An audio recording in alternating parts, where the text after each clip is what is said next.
na. So good morning classmates, this is the report of book 3. So the module 4 tackles the search for Filipino origins. This presents a different perspective of Philippine history prior to the arrival of Spanish colonizers. The pre-colonial past became one of the sources of tradition and writing the sequel to Lawor. So in short term, this chapter, parang pinapakita lang itong chapter na to kung paano na-relate yung successos de las Islas Pilipinas, kung paano na ginawa yung sequel ng Lawor, which is the Elvin Historismo. So first, who is the author of the Successos de las Pilipinas? So Antonio de Morga, born on November 29, 1559 in Cebu, Spain, and died in July 21, 1636. He was a soldier and a lawyer, and explosive combination, especially one was also high-ranking colonial officer for 42 years. Was sent to the most significant outpost of the Spanish overseas. He served the Viceroyalty Virreinato of Nueva España, Mexico, the Viceroyalty of Peru, and across the Pacific at the Gateway of Asia, and the Captaincy General, Capitana General of the Philippines. So, he is a bureaucrat. So, ang meaning ng bureaucrat is a body of government officials who are not elected but form an administrative policy-making groups. In old times, bureaucracy was referred to a government administration which was formed by non-elected officials and run by departments that are employed by them. The purpose for writing Successos was so he could chronicle the deeds achieved by our Spaniards in discovery, conquest, and conversion of the Philippines Island, as well as various fortunes that they have from time to time in creating gaps among the pagan people surrounding the island. So, yung Successos de las Islas Pilipinas, natakal na ata yung first year, reading Philippine history, and about siya sa culture and political hierarchy ng Philippines before the arrival of Spaniards.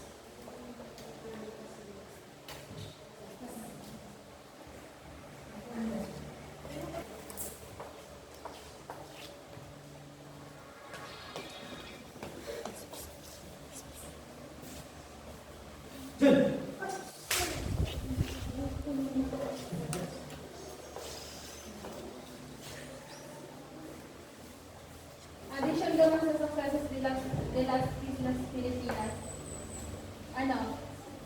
considered as one of the most important works on the early history of Spanish colonization of the Philippines.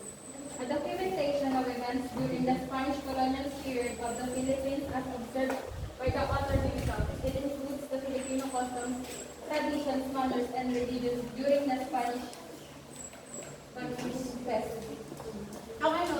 Katong nag-alibig si Antonio de Morga sa Pilipinas, may nabuka tong grupo na itong suseso na itong group na itong araw kung ang kakainin sa Pilipinas, tapos itong garusindam na ito nakakakarang ka itong dark secret kang mga Espanyol laban sa Pilipinas. Ang mga secret ng mga Espanyol, kung ano talaga gusto nilang ibuon sa Pilipinas. Tapos itong duman sa mga works ni Dr. Antonio de Morga, dahil siya nag-base sa experience ka ibang tao, kaya information or interview kang mga tao, kundi nag-base siya sasabihin niya mismong experience, dahil niya tigaan ng experience ng ibang tao. Tapos katong nailuwas na itong mga works ni Antonio de Morga, may iba't ibang, syempre, dahil pa itong modernization, dahil pa yung naarang kung anong ibig sabihin kang plagiarism, tapos itong pag di mo kang iba't ibang, may nangyaring iba't ibang version kang work ni Antonio de Morga. Ilang to.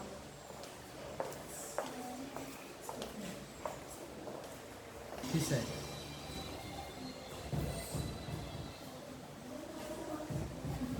Ikulong mo muna sa luwa. So, Jose Rizal considered it an invaluable source because it was first earlier written by a layman who shows the shadow of the civilization of foreigners. So, pag sinabi ni layman, yun na yung tao lang.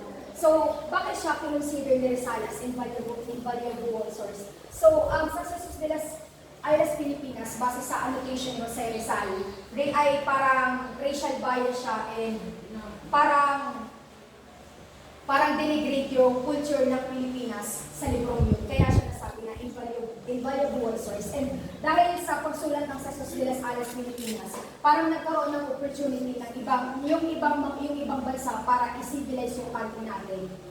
So parang sa pagbasa nila ng Census de las Alas Pilipinas, nagkaroon sila ng idea na dapat natin sakupin itong bansa na to. Kasi nga, parang pinapalabas din sa libro na yun na yung kultura natin parang hindi ayos and hindi naaayon sa kung anong bansa meron tayo. So parang naging open siya from colonization. Kaya siya na consider ni Rizal as invaluable source. So Lord Henry E.G.S. Stanley translated Successos de las Alas Pilipinas in English for the Hakluyt Society of London, named after Richard Hakluyt, an historic group of history buffs and biographers who published accounts of noteworthy voyages and discoveries that encourage conquest and colonization. So, yun na, sinabi ko kanina. Siya yung nag-translate ng De las Islas Pilipinas in English for the Hakluyt Society of London.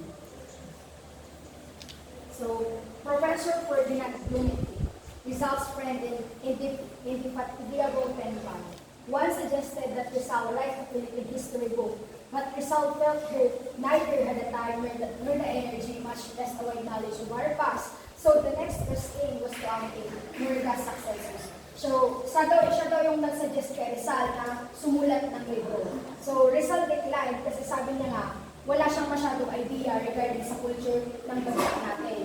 So the best way to cope our history is to read and annotate the Murga's Successos de las Islas. So British Museum, where he found Murga's book had an extensive collection of what we now refer to as Pilipinas. So nakalipunan ko palang sabihin kanina, Antonio de Murga, namatay siya during the Battle of Lapu-Lapu. Namatay siya kasi kasali siya doon sa mga na-eliminate ng mga grupo ni Lapu-Lapu kasi nagkaroon siya ng conflict doon sa mga dato nung nakisaw-saw siya. So namatay siya. Kaya yung yung gawa niya, napunta dito sa British Museum. So Jose Rizal copied Murga's book by hand as he was annotating it. 1890, in Paris, the book was published with its title, Successos de las Islas Pilipinas, por el Dr. Antonio de Murga. Obra publicada en Mexico el año del 1609, nuevamente cada años y anotada por Jose Rizal. Published in Mexico in 1609, brought to light once again and annotated by Jose Rizal. Jose Rizal dedicated his annotated Murga a los Filipinos to all of us. So he said that in the Dolores Tangere, 1887, he began to depict the actual state of our country and the effect that the novel had made him realize that before continuing the Noli narrative, he had to delve into our past to better judge the present and to measure the path we had taken during the past 3 centuries. He added that if Murga's work in his annotation should succeed to make us more aware of the past that has been erased from our memory, rectify what has been distorted and delegated, then he would not have worked in vain. With this as humble a foundation, Rizal said, we Filipinos can dedicate ourselves to charting our future, studying what should be done. So nahirapan daw si Rizal na kung hindi lang daw binistort ni Murga or re-rectify yung pagkakagawa ng Successos de las Alas Pilipinas, hindi siya mahihirapan na bumalik mag-delve sa past ng century, mag-delve sa past ng history natin. Kasi sabi ko nga kanina, yung Successos de las Alas Pilipinas is masyadong racial bias. Kaya hindi siya, nakatulong naman siya sa work ni Rizal, pero parang nagkaroon siya ng idea at parang nagkaroon siya makaisip ng conflict sa paggawa niya ng libro. Rizal note, that has always been the first sight sign of European civilization as it presented itself in the Pacific, and God willing, it will not be the last sign. But judging from statistics, the Pacific islands that were civilized became terribly depopulated. The first deed of Magellan himself when he arrived at the Marianas was to burn more than 40 houses, vessels, and killing 7 inhabitants for stealing one of their small boats. The natives saw nothing wrong with that. Let the civilized ones find nothing wrong in fishing, hunting, and subjugating people who are weaker and poorer. One of the important Records of the Philippines About the Colonization of Spain, published by Antonio de Marga in Mexico, 1609, explains the political, social, and economic aspects of the colonizers and the colonized country. The book is based on the experience and observation of Antonio de Marga, annotated by Jose Rizal with a prologue by Dr. Ferdinand Bruno.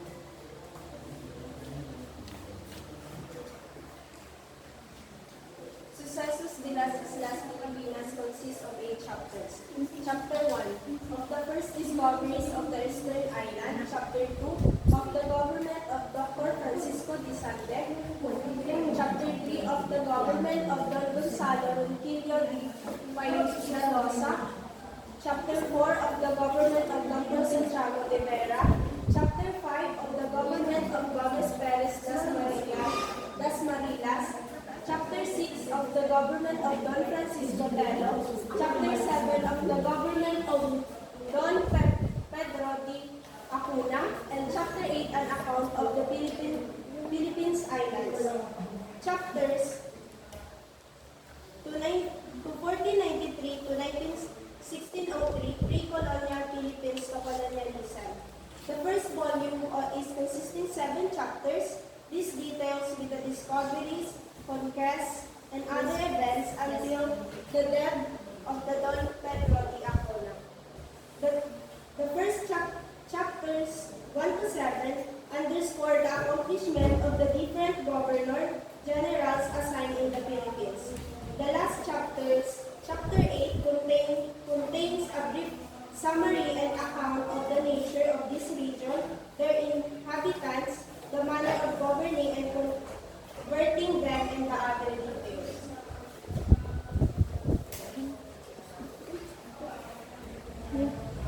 What leads Rizal to Marga's work? First is Rizal was an eyewitness seeker of truth, and this marked him as a historian. He had a burning desire to know exactly the condition of the Philippines when the Spaniards came ashore to the islands. His theory was that the country was economically self-sufficient and prosperous. Kaya kung ginawa ito ni Rizal work na to is, kumbaga, inannotate niya yung work ni Marga para malaman kung ano nga ba ang kalagayan ng Pilipinas noon. And nalaman niya doon sa pag-annotate niya, mayaman talaga ang Pilipinas pagdating sa ekonomiya at iba pa. He then decided to undertake the annotations of Antonio de Morga's successes in las Islas Filipinas. His personal friendship with Ferdinand Blumentritt provided the inspiration for doing a new edition of Morga's successes. Next is devoting 4 months research and writing and almost a year to get his manuscript published in Paris in January 1890. Rizal felt Morga to be more objective than the religious writers whose accounts included many miracle stories. Next is Morga, compared to religious chronicles, was more sympathized to the Indians, and finally, Morga was not only an eyewitness but a major actor in the events he narrates. Pinili ni Rizal na i-annotate yung work ni Morga kasi si Morga mismo is first, kumbaga, eyewitness siya. Kumbaga, yung mga sinulat niya doon is may katotohanan kasi nga, isa siya sa nandoon sa event mismo. Third, Rizal's second consideration for the choice of Morga was that it was only civil as opposed to religious or ecclesiastical history of the Philippines written during the colonial period. Then, second na consideration niya, kaya niya pinili is yung gawa ni Morga is nandun lahat ng katotohanan. Pangatlo, third consideration for the choice of Morga was Rizal's opinion that this secular account was more objective, more trustworthy than those written by religious missionaries, which were literally sprinkled with tales of miracles and apparitions. The fourth consideration in Rizal's choice of the Morga was an eyewitness, and therefore that it appeared more sympathetic, at least in parts, to the Indians in contrast to the prior accounts, many of which were biased for the downright racist in tone and interpretation.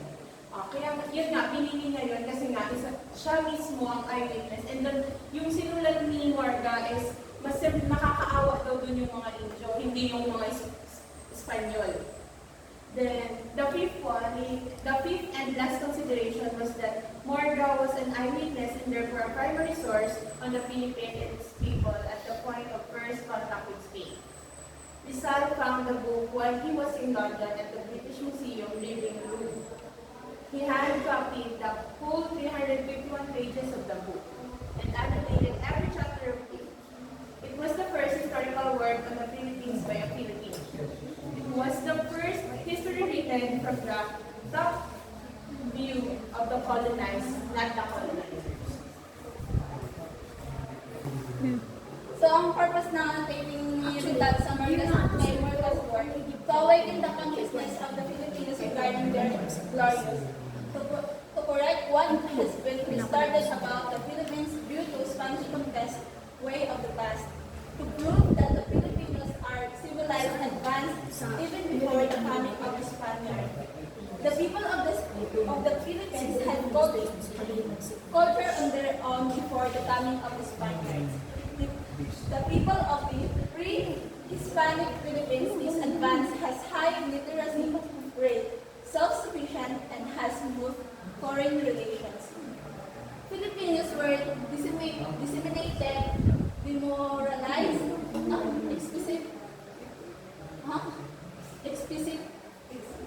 exquisited, and ruined by the Spaniard colonization. The present state of the Philippines was not necessarily superior to its past. In his annotation, he included the colonial history of the Philippines, being a prolonged period of suffering many people have been subjected to. The Philippines was depopulated and improvised, and retorted, astounded by metaphor with no confidence in their past, still without faith in their present, and without faltering hope in the future.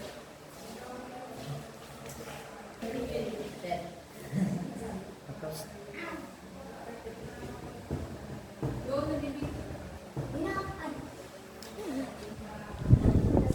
As annotated by Rizal appeared for the first time in the Philippines 68 years later, when the publisher in Manila published the new work in